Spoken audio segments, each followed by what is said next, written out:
So what do you mean by an ectopic pregnancy?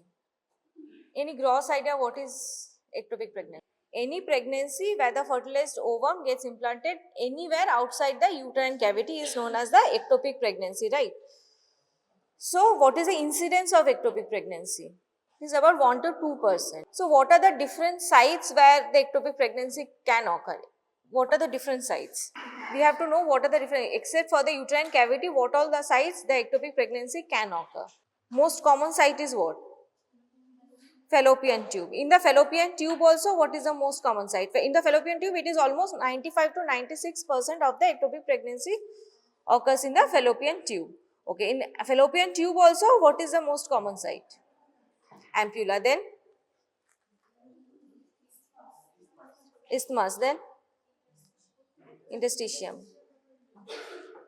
Yes, so extrauterine site most common is the tubal ectopic, and in the tubal ectopic also most common site is the ampulla, followed by the isthmus, and then the interstitium, and then the infundibulum. Okay, and then the second most common site is ovary, and third most common site is abdominal.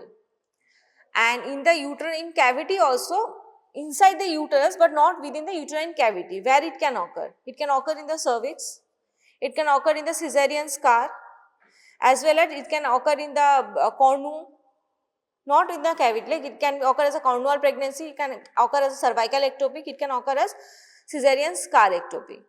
In case of abdominal also, it can be a primary or secondary. So now coming to the etiology. What are the causes of ectopic pregnancy? It can be congenital causes or it can be acquired causes. Most common is obviously the acquired causes. Congenital causes of ectopic pregnancy is rare, where there is some developmental anomaly in the uterus. In that case only, where the cavity is not there, some kind of a distortion is there, the implantation cannot occur in the uterine cavity. In that case only, we say that the ectopic pregnancy occurring elsewhere and it has got some congenital causes. Where it can tubal hypoplasia, the tubes are not well developed, the hypoplastic tubes, or there is some tortuosity in the tube, or there is some partial stenosis, accessory ostia is there. So in those cases, the congenital causes are very rare causes. You may not say the congenital causes, you can directly start with the acquired causes. So what are the acquired causes? Most common acquired causes is pelvic inflammatory disease, and most important and most common causative organism for pelvic inflammatory disease is what? Chlamydia trachomatis. So almost 6 to 10 times the pelvic inflammatory disease is causing ectopic pregnancy, because it causes distortion of the tubal anatomy. As a result, it in turn causes ectopic pregnancy. Other important causes are contraceptive failure. In that case, copper T, if copper T prevents pregnancy, but in case, in spite of having copper T, if she gets pregnant, then 4% chance is there that she might have ectopic pregnancy. And then progesterone, mini pills and Norplans. Other causes are tubal sterilization failure. It depends upon the sterilization techniques basically, and reversal of the sterilization. Whenever the patient is asking you for reversal of sterilization, we always ask the patient that yes, reversal of the sterilization can be done, but you should be well aware of the fact that in case you conceive, there are high chances that you will have ectopic pregnancy. Then tubal reconstructive surgery, again 4 to 5%, there is 4 to 5 times it is increased risk of ectopic pregnancy. Then assisted reproductive technologies.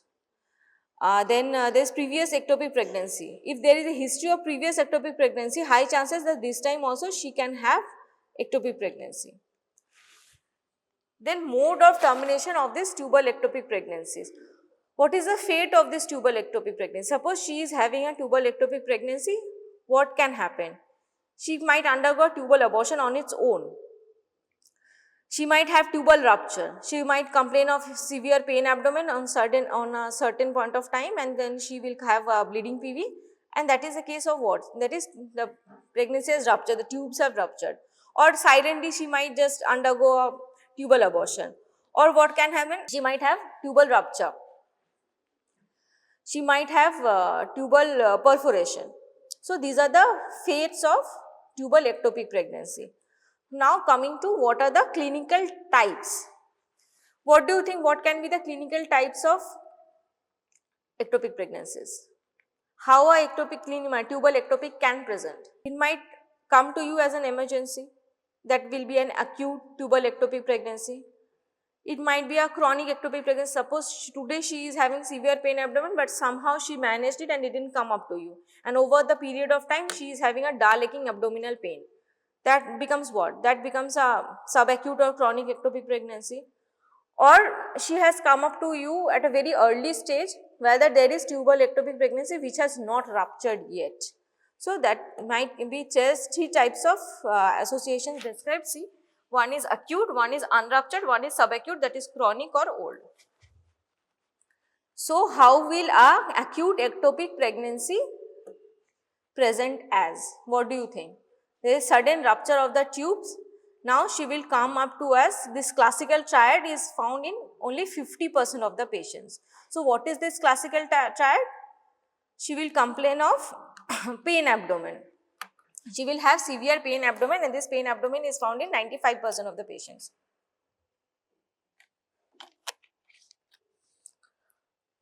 She might have amenorrhea. She will have urinary pregnancy kit positive. She will say, okay, fine, I have missed my periods for 1 month or 2 months, and now have tested my pregnancy and it has come up as positive. So she will have a history of gross amenorrhea. She will come up to you with severe pain abdomen. 95% of the patients, they have severe pain abdomen, amenorrhea and vaginal bleeding. Vaginal bleeding, that might be profuse or that might be only a spotting PV, only few drops of blood might be there. So most of the common consistent feature is pain. So most of the patients with acute ectopic pregnancy generally have what? Generally have this classical triad of pain, amenorrhea and spotting PV.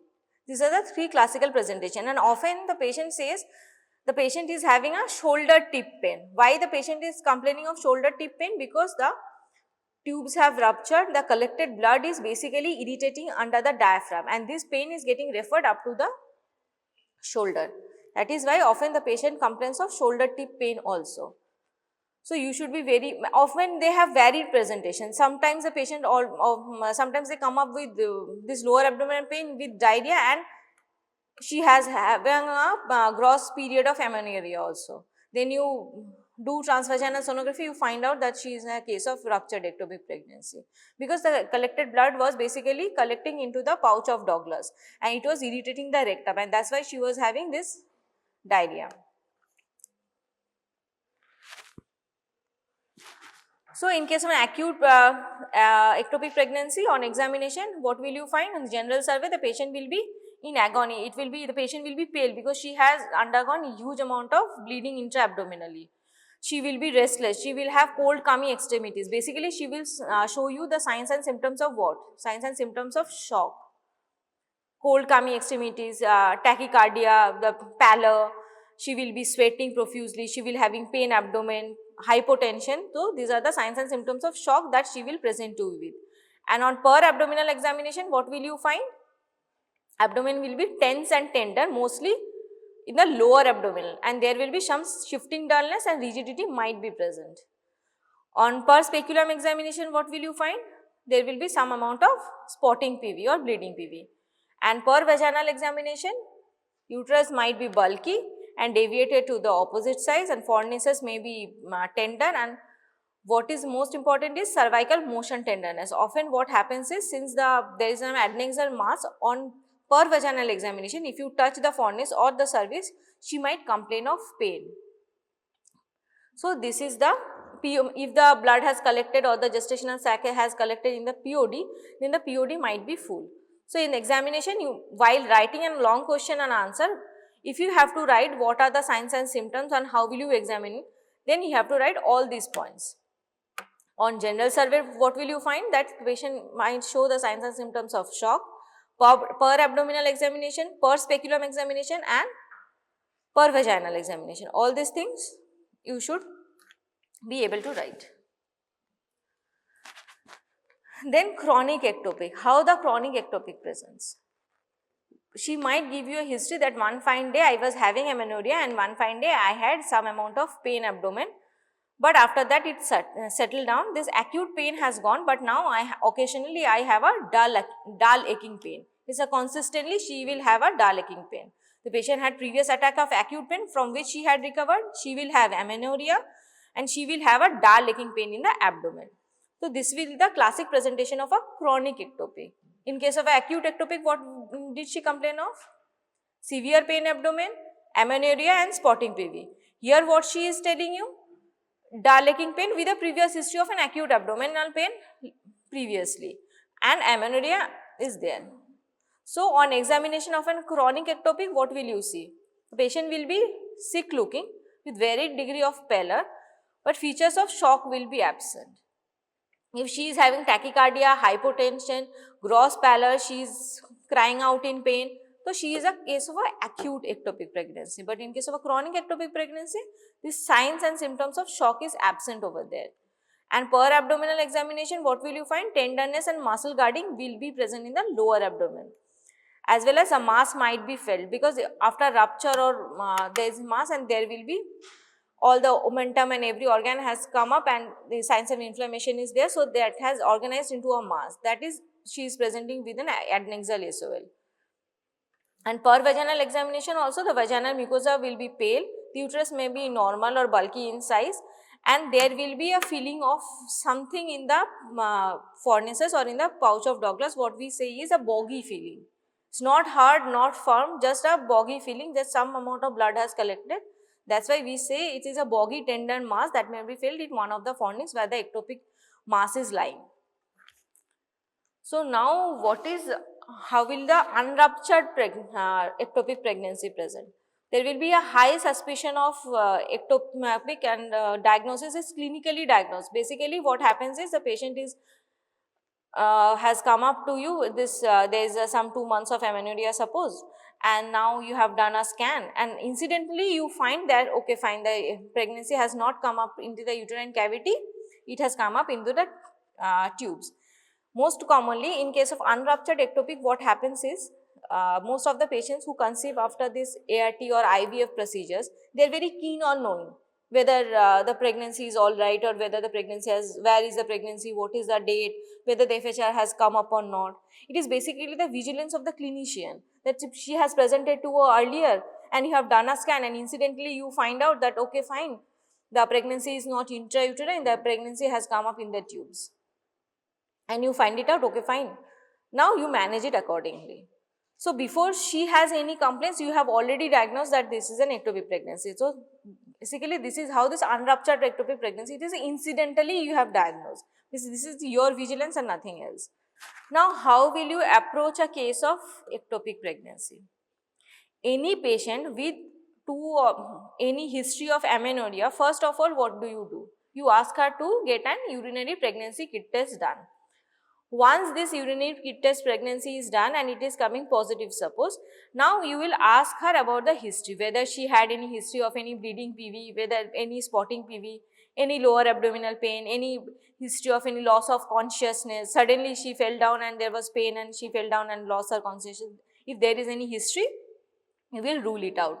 Then you will do detailed examination. On examination, what are the examinations finding? Anybody summarize? In case of ectopic pregnancy, acute ectopic, what were the examination findings? First of all, we will start with what? We will start with general survey. The patient will be in agony, there will be cold coming extremities, tachycardia, hypotension, the signs of shocks will be there. And then per abdomen, there will be lower abdominal tenderness and guarding rigidity, muscle rigidity will be there. And per speculum examination, you will find spotting PV. And then per vaginal examination, you find the adnexal mass or the POD might be full or a boggy tenderness might be there or cervical motion tenderness might be there. On moving the cervix, she will complain of pain. So, from the clinical history we can diagnose, from examination we can diagnose. Now, we can come up to this investigations. What all investigations you will do first? First of all, in case of ectopic pregnancy, what happened? The patient is always coming into shock, right? So, first of all, we have to do what? Her hemoglobin, her complete blood count, her ABO-RH typing, her blood grouping needs to be done because we need blood products, as well as we need to do her ESR might be high, and what most importantly, we need to know her beta HCG levels. So, And if possible, then we on clinical suspicion, if the clinical suspicion is high that yes, fine, it is an ectopic pregnancy, then we can go for laparoscopy or laparotomy as well. And most importantly, what investigation we do is USG. Transvaginal sonography. Transabdominal is not preferred over here. Transabdominal is not preferred. Transvaginal sonography is the most preferred method of investigation in this case, in case of an ectopic pregnancy. In transvaginal sonography, what will you find out? Because the implantation has not been there in the uterine cavity, right? So, there will be an empty uterine cavity and with an adnexal mass. So, most consistent feature in transvaginal sonography in case of an ectopic pregnancy is what? Is an empty uterine cavity with an adnexal mass. And then there might be some amount of fluid in the pouch of Douglas, which is basically leaking out of the ruptured ectopic G-sac. And there might be what is known as the Beagle sign. There is one sign called known as the Beagle sign because there is an anechoic area surrounded by an hyperechoic zone. You can see the Beagle sign here. See, this is the Beagle sign. See, there is an anechoic G-sac surrounded by a hyperechoic ring around the gestational sac in the adnexal region. So, this sign is very important. This is known as the Beagle sign. This is seen in the adnexal region. The uterine cavity will be empty and the adnexa will show this kind of a mass. This is basically a characteristic sign of an ectopic pregnancy. If you put the probe in the vagina, you will always see that the uterine cavity is empty and this kind of a mass can be seen. See, what happens is the uterine cavity appears as a trilaminar pattern.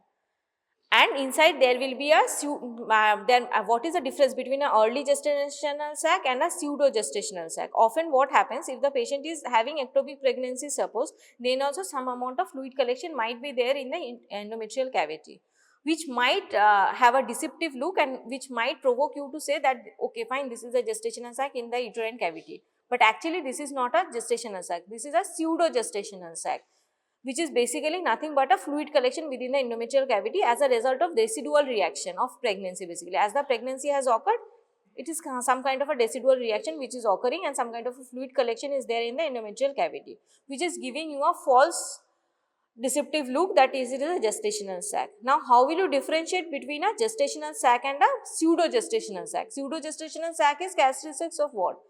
Characteristics of ectopic pregnancy. So, what is the difference between a gestational sac and a pseudo gestational sac is, in case of a gestational sac, it will be eccentrically located towards the endometrial, not in the cavity, it will towards the eccentric, and it will be round in shape and vascularity will be high and the pattern is peripherally vascular. But in case of a pseudo gestational sac, what happens in the midline, because it is a fluid collection, it cannot go eccentric, it will be in the midline. And it will be, margins will not be regular because it is a fluid collection, again the margins will be irregular and it will be avascular because there is no blood flow to a fluid collection. So, this is the basic difference between a early gestational sac and a pseudo sac. Now, another thing is to differentiate is, once we have seen the Beagle sign that the cavity is empty and there is some kind of a gestational sac along with an hyperechoic ring surrounding it. Now, you know that this is an axonal SOL. But how will you differentiate it? Now, you put on the colored Doppler, whether there is any blood flow into the thing or not. You see that there is a ring of fire appearance. Here we can see there is a ring of, it is surrounded by blood flow. It is a ring of fire appearance around the adnexal SOL or the gestational sac. So, now you very well know that this is a case of tubal ectopic. And in case of transabdominal USG, in case of TVS, you can identify ectopic pregnancy by 4 to 5 weeks only. Once the uterine pregnancy test is positive and it is 4 to 5 weeks, if the beta HCG levels is suppose 1500, you can very well appreciate a gestational sac. In case of transabdominal USG, you can appreciate a gestational sac by 5 to 6 weeks, just 1 week add plus 1. 4 to 5 weeks, add plus 1 to 5 weeks to 6 weeks for transabdominal sonography. And beta HCG levels at which the intrauterine gestational sac can be seen is 1800. So what are the characteristic pictures which are associated with ectopic pregnancy? These are very common MCQs which are being asked. One is the Bagel sign, what we have seen. Another is a blob sign. It is seen as a small incomplete inconglomerate mass next to the ovary and no evidence of sac or embryo. An adnexal sac with a fetal pole can be there, or a corpus luteum is useful guidance to look for an ectopic pregnancy in present 85% of the ipsilateral ovary. This is not important. And now see this picture you should always remember, because this is often asked in the MCQ exam.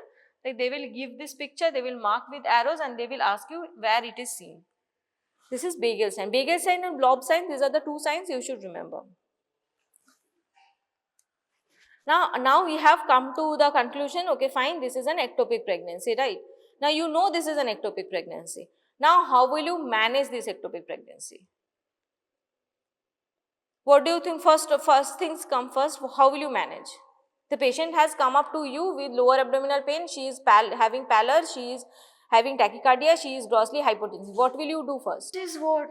First is anti-shock treatment, because the patient was in shock. Leave apart ectopic, leave apart everything. Whenever the patient is in shock, we should first resuscitate the patient. So the answer, whenever the examiner is asking you how will you treat a patient in case of an ectopic pregnancy, don't utter this, we will do medical management, we will do surgical management. First of all, we will resuscitate the patient. Initial stabilization and resuscitation of the patient. How will you resuscitate the patient? Give her anti-shock treatment, because she has come up to you with shock. You will give her crystalloids like Ringer lactate. You will give her blood transfusion because she has lost a huge amount of blood. Then after drawing blood samples, you will send blood samples for what? What are the investigations we were sending? CBC, ABO-RH typing, coagulation profile, as well as for beta HCG, and you will send blood for beta HCG. And what are the indications after initial stabilization? If you have to proceed for laparotomy, what are the indications for laparotomy? The patient is hemodynamically unstable because she is bleeding continuously from the ruptured ectopic site. Unless and until you open the abdomen and take these things out and resuture and stop the bleeding, she will continue the bleeding. So first of all, if you see the patient is hemodynamically unstable, resuscitate her, give her anti-shock treatment and proceed for laparotomy so that you can stop the bleeding. And laparoscopy, if most commonly nowadays we go for laparoscopic ectopic surgeries, but if laparoscopy is not available, go for laparotomy. And in case of evidence of rupture, when the patient is having shock, what we say is quick in and quick out. What is quick in and quick out? You have to be very fast. Quickly open the abdomen, take out whatever bleeding is there, suture, identify the ruptured site, secure it with sutures, stop the bleeding and close the abdomen and come out and continue the resuscitative treatment. This is the quick in and quick out. Now, in case of chronic ectopic or suspected ectopic, it is always admitted as an emergency and they are monitored and for initial stabilization. So, what we have studied is, suppose the patient has come out to you with UPT positive and you have taken clinical history, you have taken her previous history, you have done examination. Now you are always, what we say is, whenever a patient is coming up to you with urinary pregnancy test positive along with lower abdominal pain and positive spotting PV, you should always be ectopic minded. Why ectopic minded? Because it is often missed out. So next investigation what you do is transvaginal sonography. Suppose you order her a transvaginal sonography, but whatever we studied, suppose there is no intrauterine GSAC and there is no adnexal SOL also, but now you don't know what to do. You don't know whether it is an ectopic pregnancy or it is not an ectopic pregnancy. So in case you do a transvaginal sonography and see, okay fine, there is an intrauterine GSAC is present. It's fine, you know that this is a viable pregnancy. But in case you don't see an intrauterine GSAC, there is no pseudo GSAC, there is no intrauterine GSAC, as well as the adnexa is also clear. There is no GSAC in the adnexa also. Now you don't know what to do. Then what do? You do a serial beta HCG monitoring. You draw blood samples for beta HCG and ask her, okay, after 48 hours again I will draw another blood sample for beta HCG. So now you compare the two beta HCG results. If you see that at a 48 hours interval, there is more than 66% rise in the values, then it is might be a case of viable intrauterine pregnancy, but you have to keep on repeating the beta ECG until it comes to the cutoff of 1500 for transvaginal sonography and 1800 to 2000 for transabdominal sonography, so as to visualize our GSAG. Here see what we have written is more than 66% rise in 48 hours. If it is there, then repeat serum beta ECG in 48 hours again till the USG discrimination zone is there. What is this USG discrimination zone? Until unless the beta ECG value is crossing that cutoff. What is the cutoff? Cutoff is if the beta ECG value is 1500, then in transvaginal sonography you can very well appreciate a intrauterine GSAG in the cavity. Or if you are doing a transabdominal sonography, then 1800 to 2000. Now, if you can see that there is intrauterine GSAG, then continue monitoring and routine antenatal care. If there is no GSAG, then again you have to go for laparoscopy. And suppose the rise is not more than 66%. As this sum shows that there is no rise, the rise is less than 66% in 48 hours. Then what will you do? You will go for dilatation and curettage. You will do endometrial curettage and see and take the sample and send it for histopathology, whether there was any villi present or not. If there is any villi present, then it is incomplete abortion. And if it is absent, then again go for laparoscopy to check whether it is we are dealing with a case of ectopic pregnancy or not. This scenario comes when you are not able to visualize anything. Transvaginal sonography also there is no results. In transabdominal sonography also no results, but the patient is having clinical signs and symptoms, but she has not come up to you in a case of acute condition. She is not in shock, she is stable, but she is having this sort of complaints. Then how will you proceed? We will proceed in this way. We will do serial beta ECG monitoring. Now, management of an unruptured ectopic pregnancy. How will you manage an unruptured ectopic pregnancy?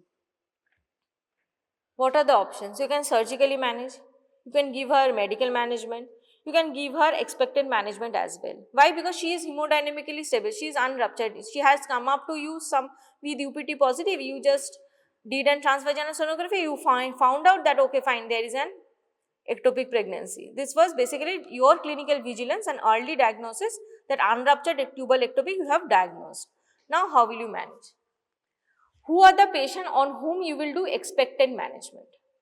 What do you think? First criteria for ectopic management is the patient should be hemodynamically stable. Unstable patient you cannot do expectant management. Expectant management is nothing but conservative management. What we have studied, what are the fates? That she might have tubal abortion. Without any signs and symptoms, she silently had tubal abortions. So in those cases, you can do ectopic management, this conservative management for ectopic pregnancy. So she should be hemodynamically stable, there should be no evidence of rupture or there should be no evidence of bleeding, because bleeding means what? She has an ruptured ectopic. And the adnexal mass should be less than 3.5 centimeter without any cardiac activity. And initial beta ECG should be less than 1000 to 1500 and there should be a falling trend. This is a single best selection criteria. Even if all the criteria are not satisfied, but this criteria should be satisfying. That suppose she is hemodynamically stable, there is no rupture in the GSAG and the adnexal mass is also 3.5, less than 3.5 and it is not having cardiac activity. But you send her beta ECG report, the beta ECG report is 5000 or 6000. Will you go for expectant management? No, because at such high beta ECG levels, we cannot offer her expectant management. We have to go for medical or surgical management. So, see, this is single best selection criteria for expectant management in case of ectopic pregnancy is the beta ECG level should be less than 1000 to 1500 at least and it should have a falling trend. Because suppose today you do the report and it is 1500 and the very next day you are doing the report after 48 hours it is coming up to 4000. Then also you cannot offer her expectant management. It has got a success rate of 60%. If all the criteria satisfied, then it has a criteria of success rate of 60%. And what are the protocol? That you cannot leave the patient for ectopic pregnancy, you cannot leave the patient, okay fine, you go back home and you stay back at home and we are doing conservative management. We cannot do that because at any point of time she might be an case of ruptured ectopic as well. So that's why hospital and admission is necessary even if she is undergoing conservative management. Do whatever, but put her under your observation. You should admit the patient and then do the conservative management. Daily hemoglobin estimation should be there so that there is no evidence of rupture or not. You can very well appreciate it.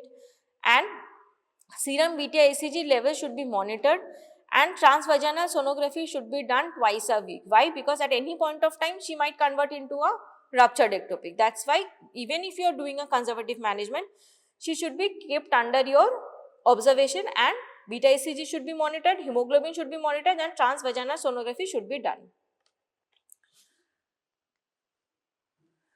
Now, in case of expected management, what happens is spontaneous resolution occurs in about 72% of the cases, while 28%, why we are putting her under observation? Because 28% of the cases are there where they require laparoscopic management, they require laparoscopic salpingostomy. That is why we put the patient under observation into admission. And see, the tubal pregnancies have been known to rupture even when the serum beta ECGs are very low. Even if it is less than 1000, then also there is high chances that she might convert into a ruptured ectopic also. Now, who are the patients on whom you will do medical management? Surgical management of ectopic pregnancy is widely done, but you have certain criteria. If the patient fulfills such criteria, you can do medical management as well. So, what are the criteria for medical management? The sac must be less than 3.5 centimeter again without any cardiac activity, and serum beta ECG level should be less than 5000 international units, and the blood test we need to do is we need to do again complete blood count, liver function test, renal function test, and serial beta ECG, as well as transvaginal sonography within 48 hours. Why? Because methotrexate causes liver abnormalities. That's why liver function test and all the blood investigation has to be done. Now, how will you give methotrexate? What are the dosage formulation? It can be given as a single dose regimen or it can be given as a multiple dosage regimen. What are the single dose regimen?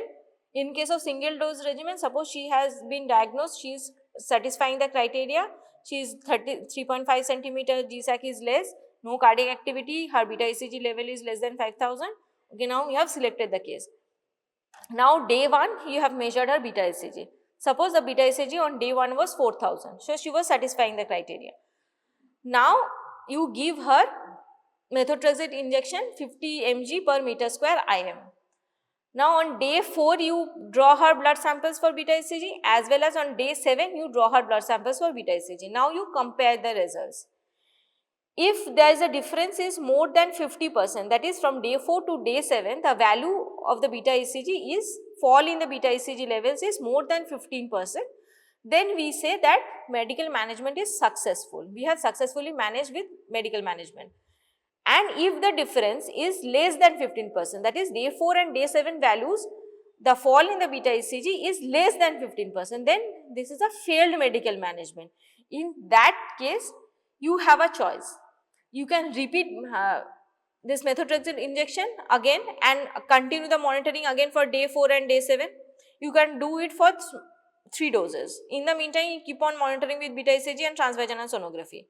Or what happens, you ask her that, okay, fine, your medical management has failed and there is a high risk that there might be rupture, you directly go for the surgical management. So, these are the 2 ways you can do the medical management. So, what is the medical management is? First, day 1, you draw the samples of beta ECG. Then what will you do?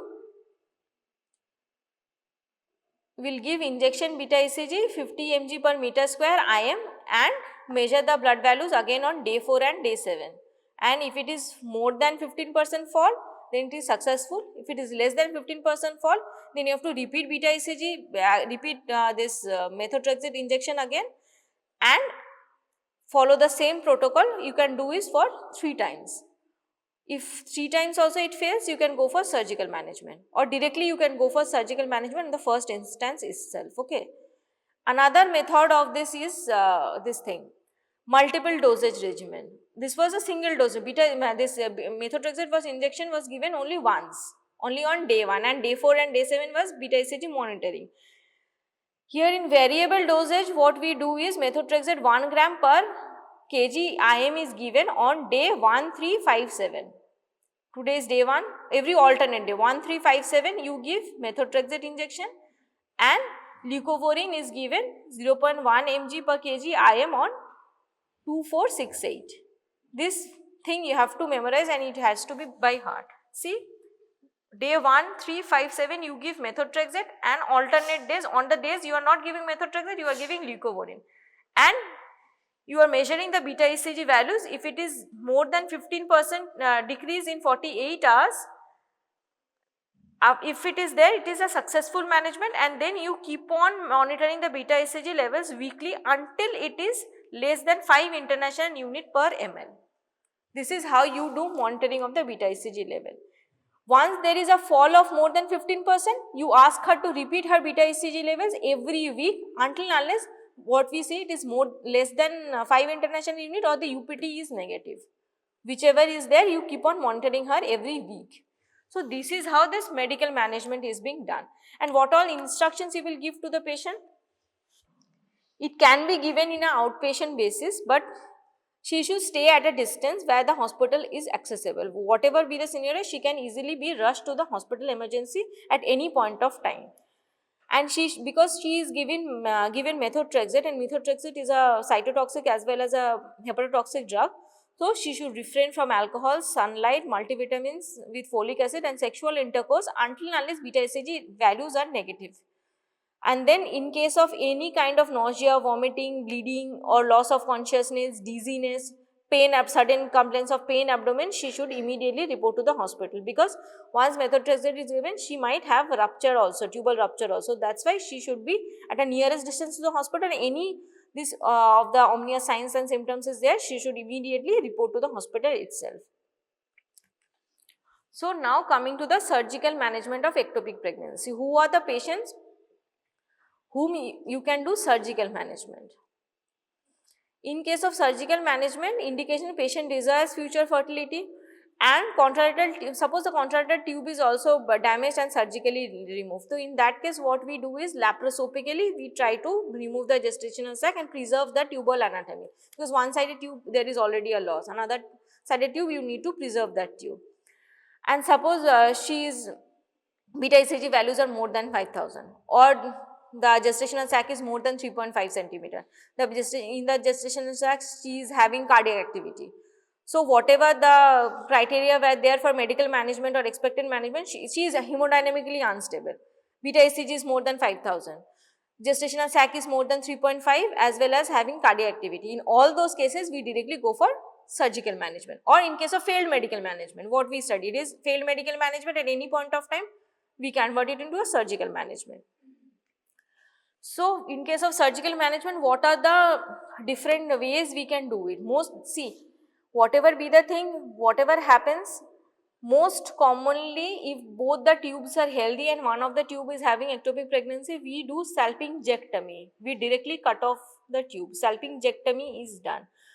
But suppose she has a history of previous tubal damage once, or previous ectopic pregnancy with one-sided tube is not there, she is having only one tube and in that tube only there is ectopic pregnancy. So here when you are managing the patient surgically, you always go for linear salpingostomy or salpingotomy. So when do you do salpingectomy? When both the tubes are there and one tube is having ectopic pregnancy. That is the treatment of choice. But if she gives you a history that previously there was an ectopic pregnancy or other tube is damaged or any tubal pathology is there on the other side, then to preserve her fertility, if she desires fertility, to preserve her fertility, we do salpingostomy or salpingotomy. Otherwise, there is no indication for salpingostomy or salpingotomy.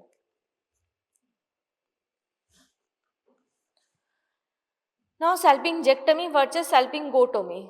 What we have studied is salpingostomy, and salpingotomy is only indicated when the patient desires to conserve her fertility, because one sided tube is damaged or there is some tubal pathology and other side tube it contains the ectopic pregnancy. So, you have to remove it and then see what we can do. Patient should be again hemodynamically stable. It should be an unruptured tubal ectopic, and the contralateral tube is suppose absent or damaged. So these are the criteria when you do salpingostomy or salpingotomy. So this ectopic pregnancy management in a nutshell. See, what we studied in the entire class is what? Suppose the patient has come up to you with UPT positive. So all the clinical signs and symptoms are there. Now first two investigations, what will you do? You will send her for beta ECG, serial beta ECG, not single beta ECG. Serial beta ECG monitoring and yes, blood grouping. And you ask her to get her transvaginal sonography done. Now suppose the patient is hemodynamically unstable. See, on this arm the patient is hemodynamically unstable. So we most importantly we suspect this is a case of a ruptured ectopic or hemorrhage. Immediate surgical management is done. But the problem comes with when the patient is hemodynamically stable. She is stable as well as she is having pain abdomen, ammonia. So there is a diagnostic dilemma now, whether she is having an early miscarriage or whether she is a case of ectopic pregnancy. But whatever be the case, what we have studied is always be ectopic minded. First of all, rule out ectopic pregnancy. So we order a transvaginal sonography. In transvaginal sonography, what did you find? You found an intrauterine GSAC. Fine, you are happy. This is a healthy pregnancy. You continue her expectant management. Now, on transvaginal sonography, you find what? You found out that, okay, fine, this is an ectopic pregnancy. How did you identify that? The uterine cavity is empty and there is an adnexal SOL. And adnexal SOL, what all signs we have discovered was Bagel sign, blob sign, and ring on color Doppler, there was a ring of fire appearance. If you are finding those signs, fine, this is an ectopic pregnancy. But problems comes when this scenario appears. Transvaginal sonography, you couldn't find anything. The uterus is also empty and adnexa is also empty. Now what should you do? You go for serial beta ECG monitoring and see what happens. Now you do serial beta ECG monitoring and you found out that, okay, fine, this is more than 66% rise in two values 48 hours apart. So you know it is going towards viable intrauterine pregnancy, but you keep on repeating every 48 hours till it crosses the discriminatory zone. What is the discriminatory zone in case of transvaginal sonography was 1500 and transabdominal it was 1800 to 2000. Once this discriminatory zone of beta ECG value has crossed, you order another transvaginal sonography and check for what is it. And you checked it and you saw a suspicious adnexal mass and you now see if it is satisfying the criteria of expected management or surgical management, and you manage accordingly. What was the medical management we studied for ectopic pregnancy? We used to give methotrexate. Methotrexate, what was the selection criteria? This is important examination question. You should know. Patient should be hemodynamically stable and beta ECG value should be less than 5000.